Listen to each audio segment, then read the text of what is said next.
Welcome back. It is 5:23 now. With the 92nd Academy Awards premiering on Sunday, February 9th on ABC, our Matt Perrin is reviewing every Best Picture nominee. Today's film is the South Korean thriller Parasite. Welcome to day 4 of the Oscars overview. We're counting down the 9 Best Picture nominees leading up to the Academy Awards airing right here on ABC Columbia next Sunday. Yesterday I said I was going to translate today's Best Picture nominee, and that I will. It's the first South Korean film to be nominated for either Best International Picture or Best Picture. It deals with class warfare themes and does so in a funny way that turns dark rather quickly. So did this groundbreaking film earn its praise and awards? Here's my take on Parasite. Our movie begins with the impoverished Kim family. They dwell in a sub-basement apartment.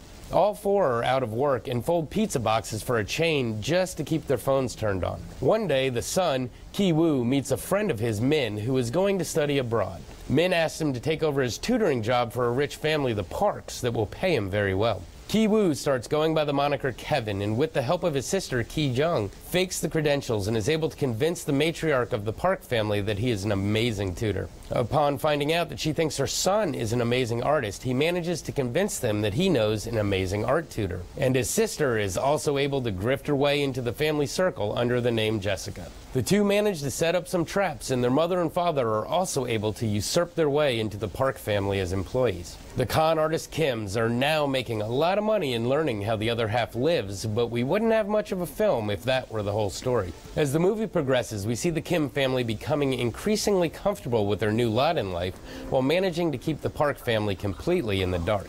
That is, of course, until an unforeseen incident occurs while the Park family is away that has dire consequences for all involved. This dark comedy suddenly becomes a dark suspense thriller, and we as the audience are on the edge of our seats waiting to see how our family is going to get out of this one. So, what to say about this one? First off, it's a little daunting going in knowing that you are going to be reading subtitles for the entirety of a film. But that fact quickly slips into the background and you become immersed in this movie and forget that you're even reading. Never watching a film have you been rooting for a bunch of characters while at the same time feeling a little guilty for doing so. You've heard of the light at the end of the tunnel? This movie is the opposite. For the longest time you're laughing at this little romp and suddenly it turns shocking and dark. In hindsight you can see it coming, but while watching it, it seems to come out of nowhere. It's a definite commentary on social classes, but done in the most entertaining way possible. I didn't realize coming in that the writer-director Bong Joon-ho was also responsible for Snowpiercer, which, had I known, I may have expected this darker turn. But this movie is just as enjoyable as the prior. I can't stress enough to not let the language barrier keep you from seeing this one. As far as the award goes, I'm not sure.